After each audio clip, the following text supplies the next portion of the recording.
Australia.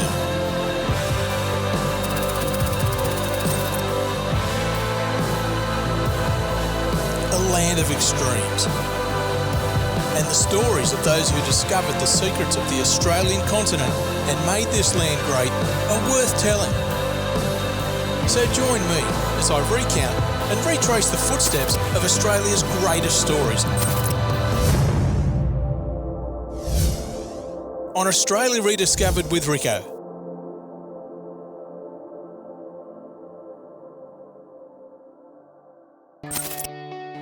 Well, if you ask me, nothing beats a road trip to an iconic pub. The only way it gets better is if that iconic pub has a bit of a backstory, and all the pubs I'm visiting in this episode certainly do. In the next two episodes of Australia Rediscovered with Ricko, I'll be heading into the vast Aussie interior, visiting some of our most iconic and fascinating outback pubs and uncovering their many intriguing and remarkable stories. From the world-famous Birdsville pub in the dusty Channel Country, all the way to the lush, green Hunter Valley. In this episode, I'm starting my journey at Queensland's oldest continually licensed pub, and then heading inland to visit a watering hole with an artistic edge, then south to check out a pub with an illustrious silver screen heritage, and finally ending up at a pub that has become famous for their homemade alcoholic concoction.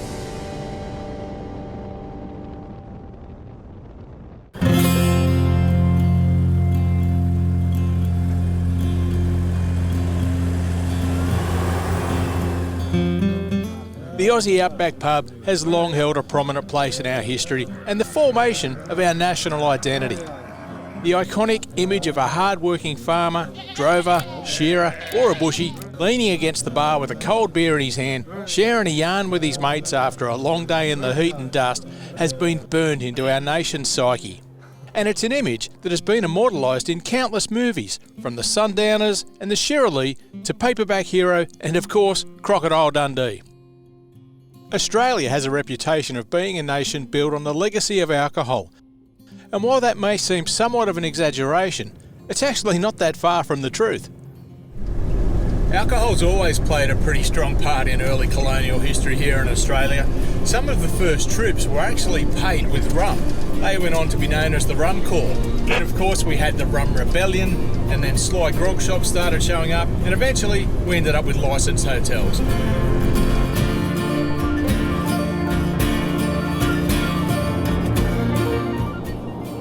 As the colony grew, towns were popping up everywhere, especially as the gold rush hit all over the country. You had Victoria, New South Wales, and later on over in Kalgoorlie. And quite often in these little towns, you would have more hotels and pubs than you would general stores or post offices or anything else. Sometimes you'd have 6 or 7 pubs in one small town for around 3,000 people. As the gold rush died down and people left to seek their fortune further afield, new towns sprung up. And as a result, the Aussie Outback Pub was born. In all of my years on the road, some of my favourite places have been those small, out-of-the-way pubs in tiny, one-horse towns that many people just drive through on their way to the big cities. But it's in these places that I reckon we find the real Australia. I'm on my way to one of the most interesting pubs in all of Queensland. It's historic, it's obviously pretty old, and it used to be a staging station for the old Cobb and Co line. You know which one I'm talking about?